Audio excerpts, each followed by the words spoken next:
The station's alarms wailed, crimson lights pulsing as a containment field locked around a battered crate, its surface streaked with dark, ominous stains. Cadet, why is your cargo flagged as a Class A biohazard? Commander Vixel hissed, scales paling. The human, Mara Kessler, shrugged, unfazed. Probably my hiking boots. Got a bit bloody on my last survival trek.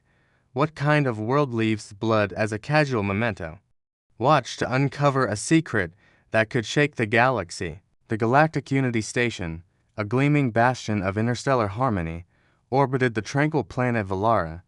Its halls were a symphony of peace, low-gravity walkways for leisurely strolls, meditative gardens blooming with bioluminescent flora, and training chambers designed for gentle harmonic resonance or light stretching. Conflict was an alien concept here, replaced by consensus and delicate diplomacy among the galaxy's most civilized species.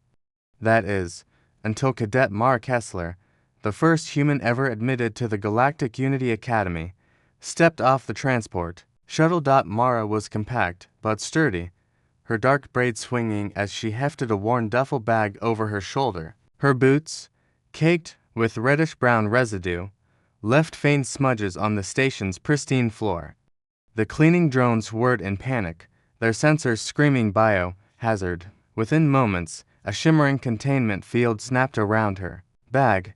3 security drones hovered above, and a decontamination specialist, a spindly creature with 6 trembling limbs, approached cautiously. Cadet Kessler, barked Commander Vixel, a reptilian officer whose scales flickered from green to ashen gray. Explain why your personal effects are registering as a Class A biological threat. Mara tilted her head, her gray eyes scanning the chaos with mild amusement. Probably my hiking gear. Got a bit messy during a survival run back on Earth. She dropped the bag, which thudded heavily, and scratched her neck, revealing a faint scar that snaked across her collarbone.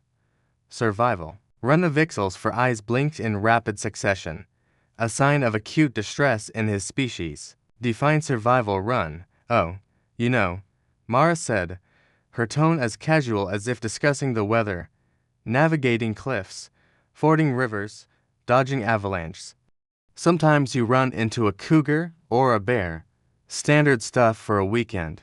The surrounding cadett's a feathered delegate from the ethereal plains, a gelatinous scholar from the Serenity Seas, a crystalline being from the Prismatoid Collective exchange horrified glances, a cadet from the Pacifist Luminous Collective, whose diet consisted solely of nutrient mist, squeaked, cougars. Bears are big predators, Mara explained, miming claws with her calloused hands. Cougars are fast, sneaky cats.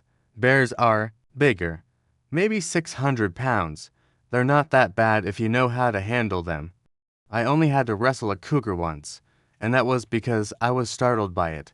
The silence was deafening, broken only by the hum of the containment field and the faint wheeze of a cadet's breathing apparatus malfunctioning. Professor Solara, the Academy's cultural liaison, fluttered her delicate, iridescent wings and cleared her throat.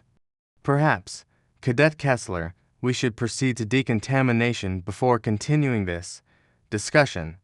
Mara grinned, her teeth startlingly white against her tanned skin. Sure thing.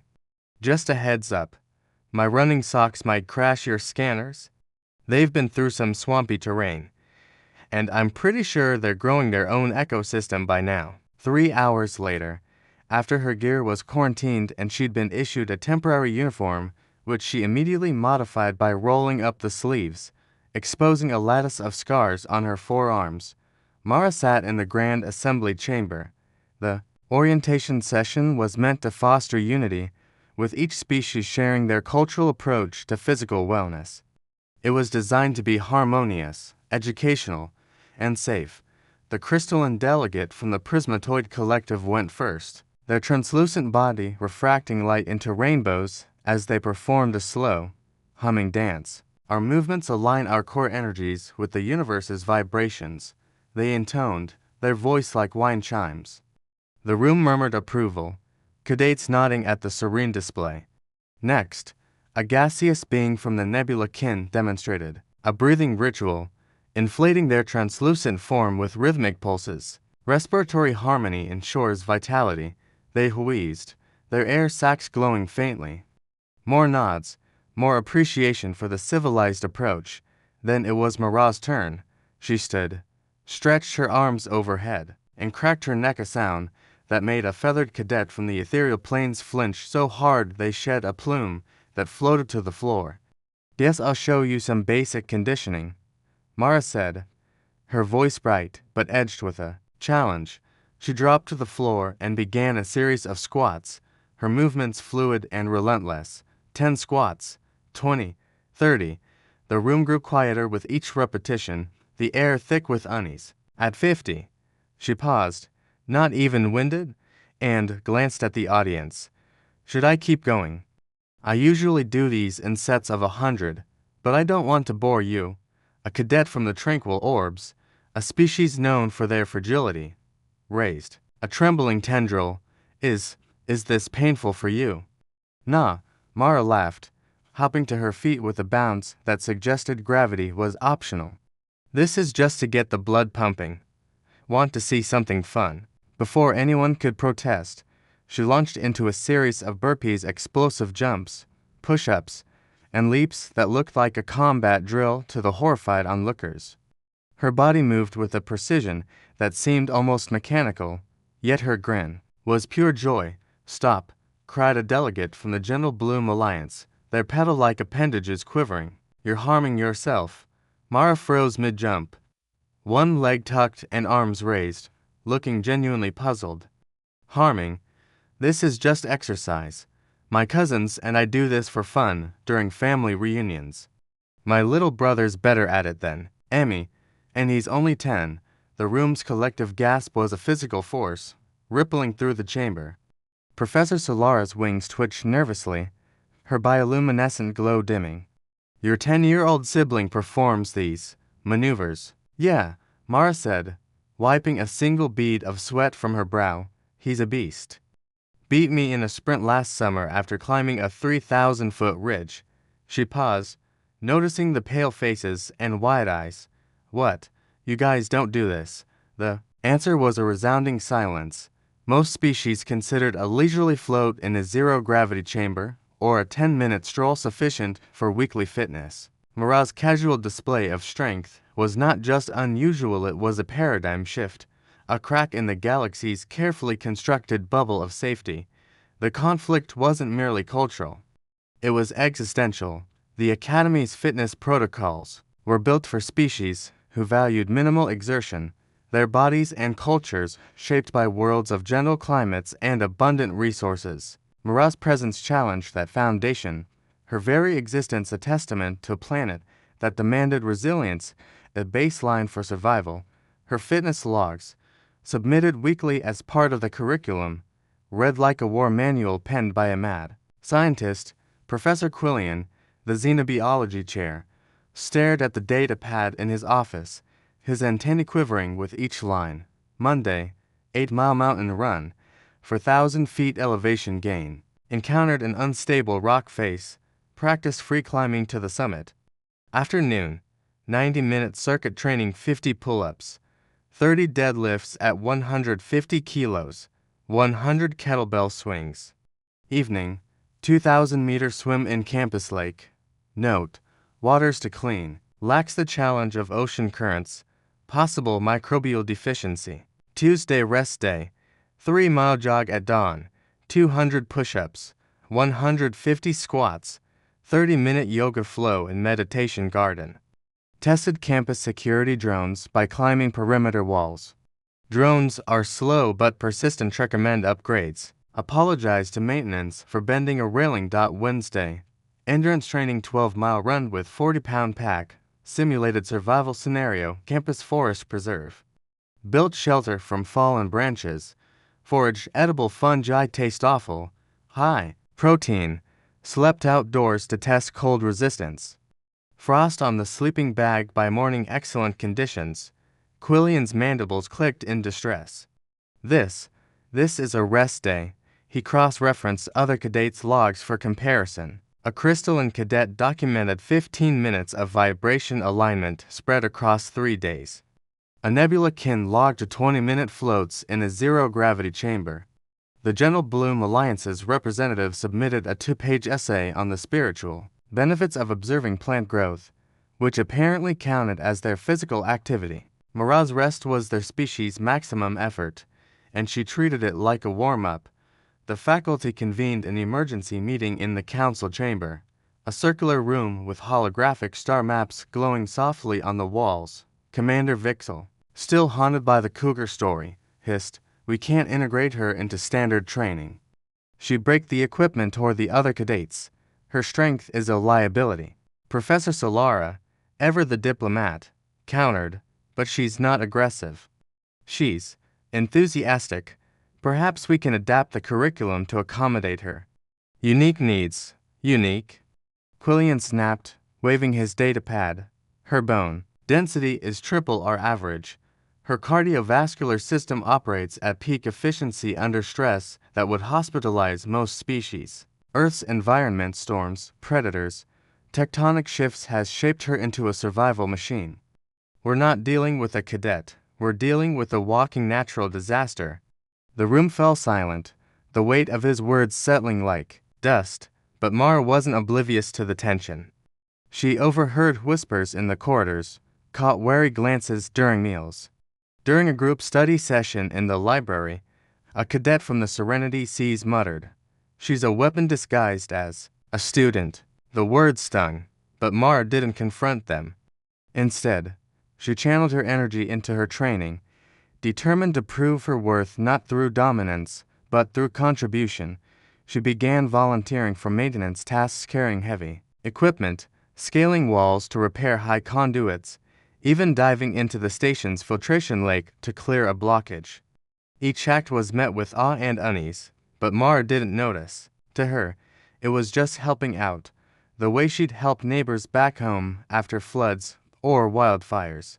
The Academy's annual survival simulation was the highlight of the training year, a holographic exercise designed to test decision-making, teamwork, and composure under pressure. The scenario: a collapsing space station, complete with oxygen leaks, debris fields, and malfunctioning systems. It was meant to be safe, controlled, and educational, with no physical demands beyond basic navigation. The faculty assumed Mara would dominate, her physical prowess giving her an unfair advantage. They didn't anticipate how or why the simulation began, and the holographic station shuddered, alarms blaring in a cacophony of warning tones. Cadets scrambled, their movements sluggish in the artificial gravity, their breathing apparatuses wheezing under the strain. Mara, however, moved like she was born for chaos. She vaulted over fallen beams, her boots barely touching the ground. She pried open jammed hatches with raw strength, her muscles straining but steady. When a holographic crew member was pinned under debris, she lifted the beam easily 300 pounds and carried the figure to safety. Her team, 3 cadets from pacifist species, including Pipton from the Gentle Meadows Collective, followed her lead, their eyes wide with awe.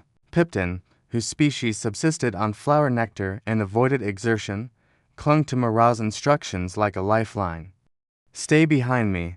Keep low," she called, her voice calm but commanding. "Watch for falling panels." The faculty, observing from the control room, exchanged uneasy glances.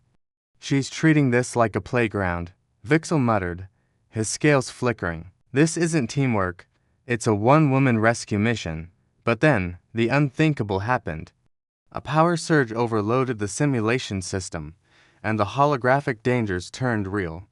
Sparks erupted from the walls, livy electrical currents, arcing dangerously.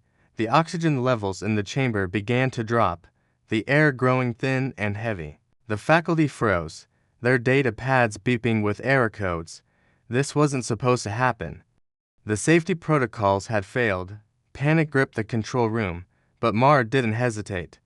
"Stay low, conserve air," she ordered her team, her voice cutting through the chaos like a blade. She tore a metal panel from the wall, using it as a shield against the sparks, and sprinted toward the manual override conduit, a narrow pipe 15 feet above the floor. Her hands blistered as she gripped the scorching metal, but she didn't flinch. Scaling the conduit with the agility of a predator, she reached the override panel and slammed it open, her fingers fumbling with the controls. "Cadet Kessler, stand down," Vixel shouted through the comms, his voice cracking. "You'll be electrocuted." "Almost got it," Mara grunted, her voice steady despite the burns creeping up her palms. With a final heave, she reset the system, the chamber humming as oxygen flooded back and the sparks died out. The doors hissed open, and the faculty rushed in, expecting casualties. Instead, they found Mara helping her teammates to their feet, her hands blooded and blistered, but her expression serene. "Everyone okay?" she asked, as if she hadn't just saved their lives. Pipton, trembling but unharmed, nodded mutely, his eyes glistening with gratitude. Professor Quillian, his antennae drooping, whispered to Vixel, "She didn't just survive, she protected. Her strength isn't a threat, it's a shield." The incident sent shockwaves through the academy. The council, initially wary of Mara's capabilities, convened another emergency session, this time not to contain her but to learn from her. They launched a new program, human-inspired resilience training, designed to integrate human concepts of endurance, strength, and emergency response into the curriculum while respecting the galaxy's diverse physiologies. Mara, initially hesitant, agreed to lead introductory sessions. She started small basic squats, short jogs, situational awareness drills, careful not to overwhelm her classmates. To her surprise, cadets from even the most fragile species joined in. Pipton, the nectar-drinking cadet who toppled during his first squat, returned, his tiny frame trembling but determined. "If you can face a cougar," he squeaked, "I can handle a jumping jack." Each session began with Mara's mantra, "You don't have to be strong like me, you just have to be stronger than you were yesterday." The words, simple yet profound, resonated across species. The crystalline delegate, who'd once scoffed at physical exertion, began practicing low-impact lunges. The nebula-kin cadet, whose air sacs quivered at the thought of effort, mastered a 5-minute walk without collapsing. Mara's bloodstained boots, still in quarantine, were quietly returned to her, now a symbol of her unyielding spirit. Her fitness logs, once a source of terror, became a blueprint for the new curriculum. The faculty revised protocols, integrating human resilience while ensuring safety for all. They installed reinforced equipment in the gymnasium, designed to withstand Mara's workouts, and added emergency preparedness modules inspired by her survival runs. But the true change was philosophical. The galaxy, so focused on safety and comfort, began to question its limits. Mara's casual hero and her instinct to protect rather than dominate showed them that strength could coexist with peace. She wasn't a weapon, she was a guardian, shaped by a world that demanded both courage and compassion. One evening, as Mara jogged around the station's outer ring, her boots pounding a steady rhythm, Professor Quillian joined her, his antennae bobbing with effort. "You've changed us, Cadet Kessler," he panted, struggling to keep pace. "We thought survival was about avoiding risk. You taught us it's about embracing it." Mara slowed to match his stride, her breath even. "Back home, we say you don't grow unless you push your limits. Maybe the galaxy's ready to push a little." Quillian's mandibles clicked thoughtfully. "And perhaps we've been too comfortable in our bubble. Your world. It's harsh, but it's made you extraordinary." Mara smiled, her scars catching the starlight through the station's viewport. "Earth's not just harsh, it's beautiful. The mountains, the storms, the fight to keep going, it's all part of who we are. I'm not here to scare anyone. I just want to share that." As they rounded the final curve, Quillian made a mental note for his next report. Recommend establishment of Human Studies Department. Propose reclassification of humans as a benevolent high-resilient species. The galaxy, he realized, was on the cusp of a new era, one where peace didn't mean fragility, and strength didn't mean aggression. The changes rippled beyond the academy, Cadet shared stories of Mara's training sessions on their homeworlds, sparking curiosity. The Prismatoid Collective began experimenting with dynamic movement, their crystalline bodies humming with new frequencies.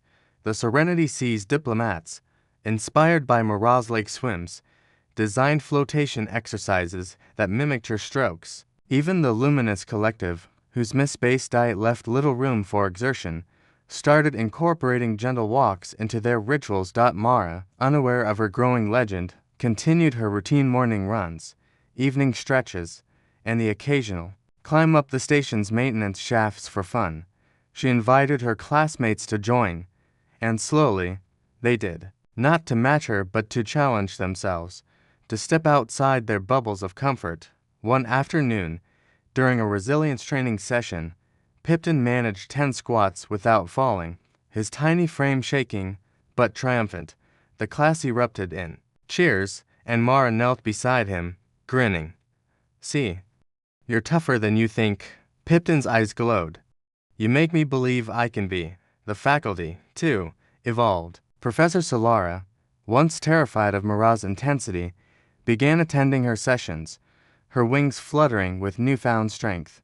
Commander Vixel, still wary, admitted during a council meeting, "If we'd had a human during the Great Quake of 23, we might have saved the Eastern Colony." His scales flushed with reluctant respect. The Academy's secure database, once locked down in panic, now hosted a growing archive of human studies.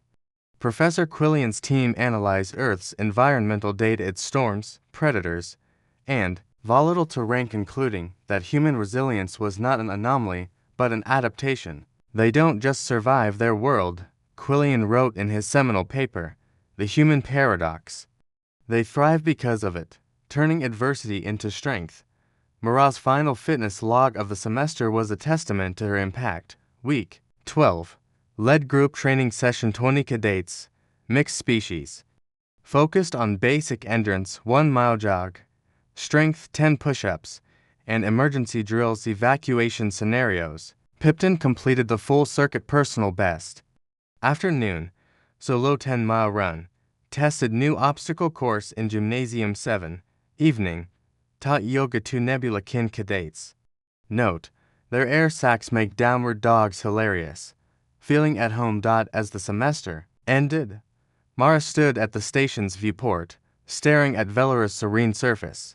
She missed Earth's rugged peaks, its unpredictable skies, but she felt a new purpose here. She wasn't just a cadet, she was a bridge, connecting a galaxy of comfort to a world of challenge.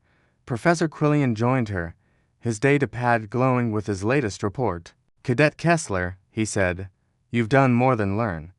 You've taught us what it means to be resilient." Mara turned, her smile soft but fierce. "And you've taught me there's strength in peace, too. Maybe we're not so different. After all, what's your limit?" Inspired by Mara's journey, take on one small challenge today: a walk, a squat, a moment of courage.